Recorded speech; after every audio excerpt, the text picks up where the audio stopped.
turn off your phone? You may have thought this was just to avoid disrupting the presentations, and maybe it was. But if you had turned off your phone, you may have noticed the people around you, the anticipation in the room, or maybe even the unicorn by the entrance. I mean, you don't want to miss out on a unicorn. In fact, you don't want to miss out on any of the opportunities and connections you're supposed to be making, whether with your environment or with your internal thoughts. My favorite part of when my Nana comes to visit is when she tells stories about her childhood. I find myself feeling so comforted just by listening to how she and her family spent their time, how they shared so many experiences and just seemed to live life in the moment. I often wish I grew up back then, back to a time when people relied on their imagination when they were bored, back to a time when people told stories for fun, back to a time before smartphones.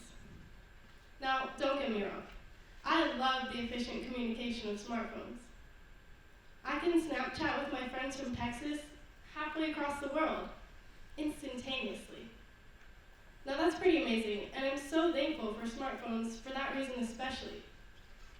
However, just as I often use my smartphone to communicate, I often find myself using that very same thing to avoid communication. About a year ago, I went to a birthday party where I only knew a couple of people there, and it seemed that way for most of the people there. The birthday girl was friends with a lot of different people, but not necessarily a friend group. The party started at her house, and we drove in several cars to an amusement park. I was in a car without the birthday girl.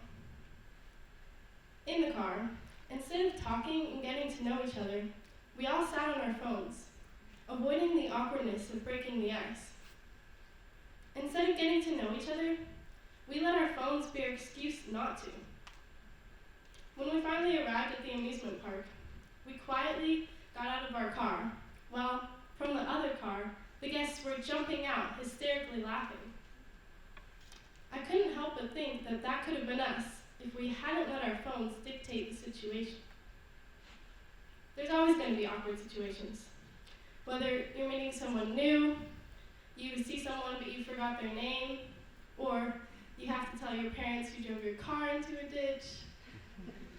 Well, maybe you can avoid that last conversation, and that definitely wasn't personal experience. But really, these awkward situations are not that bad. However, it's so easy to avoid the awkwardness entirely by escaping onto our phones that we miss out on the fun and connections we could have had if we had conquered that awkwardness.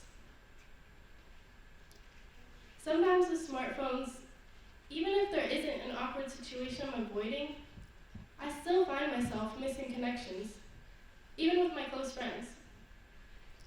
We'll just be in a room together, scrolling through TikTok, and an hour will go by without us noticing.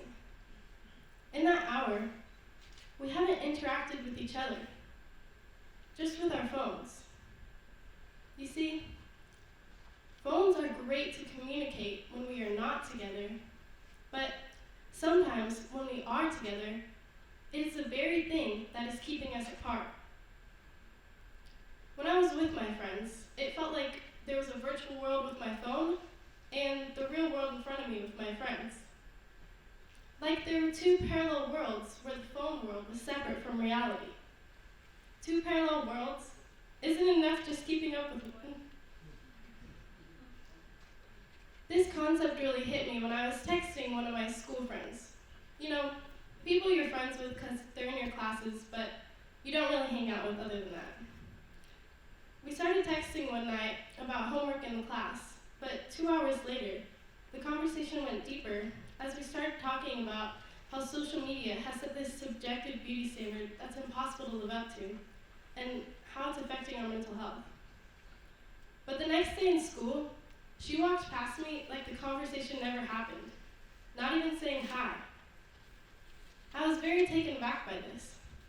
It felt as if I had talked to a different person just the night before.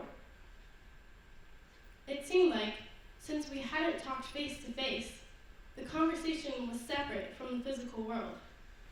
Like the two worlds we've created, virtual and real life, have become so separated that two different relationships were able to form the same person. I think we need to get back to one world where we're connecting and living in the moment with each other. But sometimes with smartphones, it is hard to live in the moment even when we are by ourselves. Often during the day, there are increments of time which seem like there's not much to do. Waiting for the bus, in the car, if there's a couple minutes of class time left. I've noticed that I, and others, normally go on their phones during this time, in which they otherwise could have given their brain a break. For me, when I'm scrolling through my phone, I feel very mindless. I often get so captivated that time seems to escape me. I look up at the clock and 10 minutes have passed. In those 10 minutes, I haven't accomplished anything or done anything to better myself. I've just been mindlessly filling up my brain with meaningless content. With every second of our downtime being filled, our brains never get a break. They never get time to process and reflect on our experiences. Time to think about anything or nothing. Time to make connections and think through the day. Have you ever felt a clear mind after going on a run or walking your dog? Back in Texas, I used to play tennis every day after school, and this was that time for me, when my brain was just free. I found that after I played, my brain always felt much more clear and I could get my homework done faster. It was like my brain had hit a refresh. But by constantly using our smartphone to fill all of our downtime, we're never allowing our brains this break to make valuable internal connections. Now, I'm not saying that smartphones and technology are bad. In fact, I think it's amazing what they've done for us in the past several years. However, the very purpose of a smartphone, to make a connection, is being reversed. When we are with others, or when we are by ourselves, the smartphone draws us in, away from our surroundings, away from the people, and away from making connections. What do you think? What can you do to give yourself a break from your phone? Do you think you can resist looking down and push your way through a slightly awkward situation? I assure you, what you will gain is so much more than what's on that phone. And who knows? Maybe next time you'll even notice the unicorn. Thank you.